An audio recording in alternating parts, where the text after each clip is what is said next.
Okay mga kababayan, Chris Ulo po at welcome back po ulit dito sa ating YouTube channel.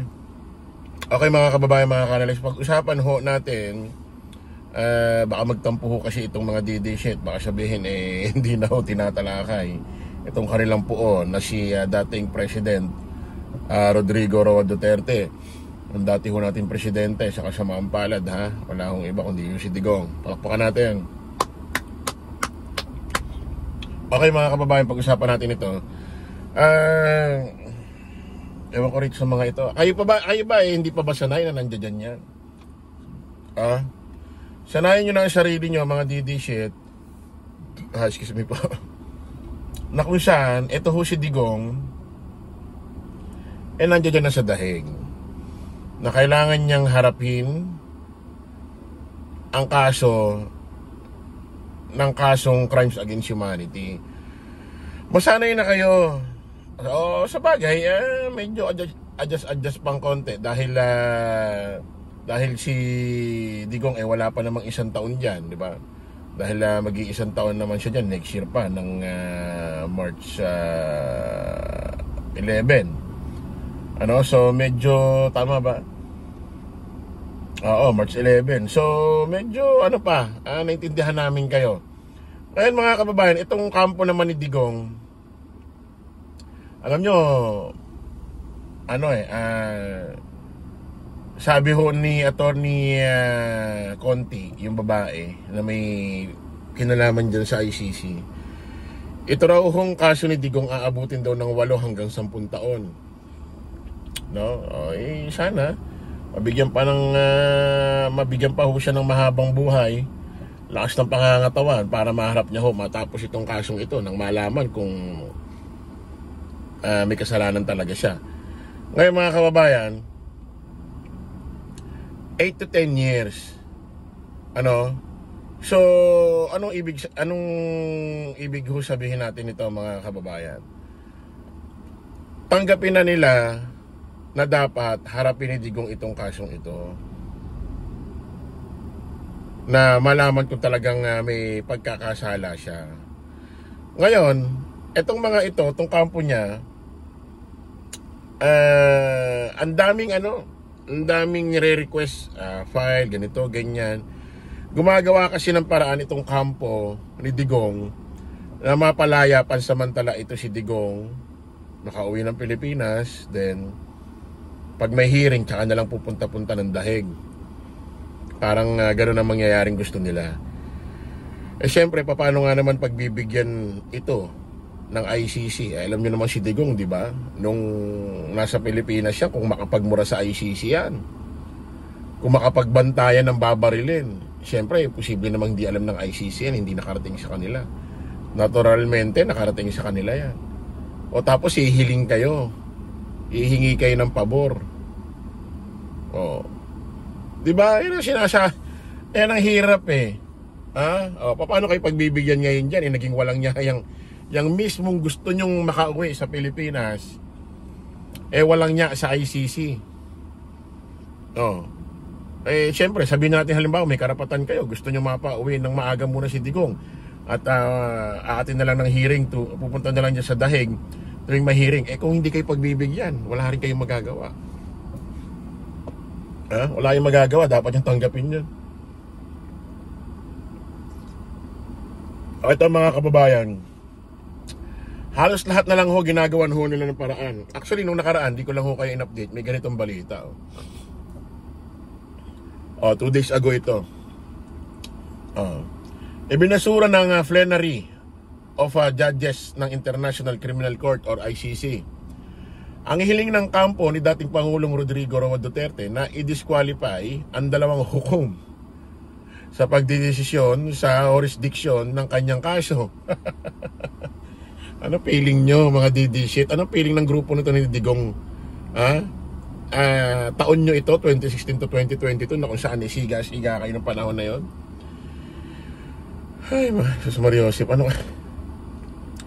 yan ay kaugnay ng reklamong crimes against humanity na kinakaharap ng dating Pangulo na nag-uugat sa madugong kampanya laban sa illegal na droga. Sa desisyon na nilagdaan ng ICC Judge Tokomo Akane, Ibinasura ng plenary of judges ang hiling ni Duterte na i-disqualifika sina Judge Rain Adelaide, Sophie Alafini Gansu at Judge Maria del Socorro Flores Liera. Kasabay na nito na sinabi ng ICC na nagtakda silang maglabas ng kopya ng naturang desisyon. Halos lahat ho ng nire-request ho ng kampo ni Digong sa pamamagitan ho ng kanyang abogado na si Kaufman, halos lahat ho ng nire-request na nila ng mga nakaraan, puro basura. Puro basura, hindi pinagbigyan. Sabi ko nga, itong kasong ito, 8 hanggang 10 taon. Matalo si Digong dito, walang iba kundi tagumpay dito si Kaufman. Yung attorney Kaufman ang panalo dito ngayon mga kababayan, may bago na namang pagkakapirahan yata. May bago na naman yata pagkakapirahan ito si attorney Kaufman. May bago na naman siyang pampahaba ng kaso. May bago na naman siyang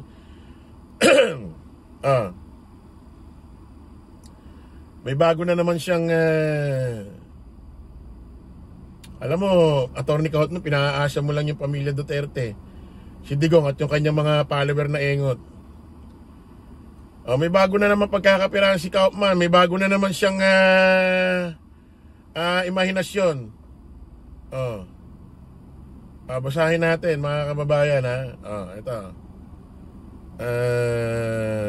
Saan na ba? Teka.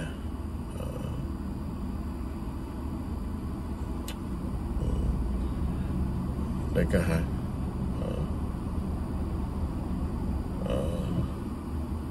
Nako. Dahil lang po nagkaroon lang ng konting error sa ating live. Hindi yung live to vlog.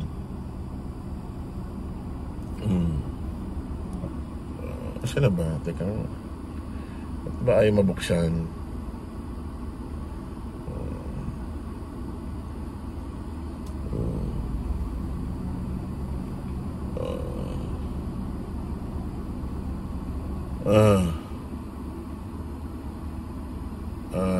Saan na ba?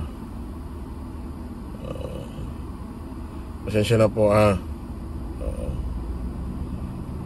ayun. Ito, sorry po, ito na. Sorry. May bago na naman hong pagkakapirahan, may bago na naman hong paasa ito si Kaufman sa pamilya Duterte kay Digong sa mga DD shit. Request for interim release.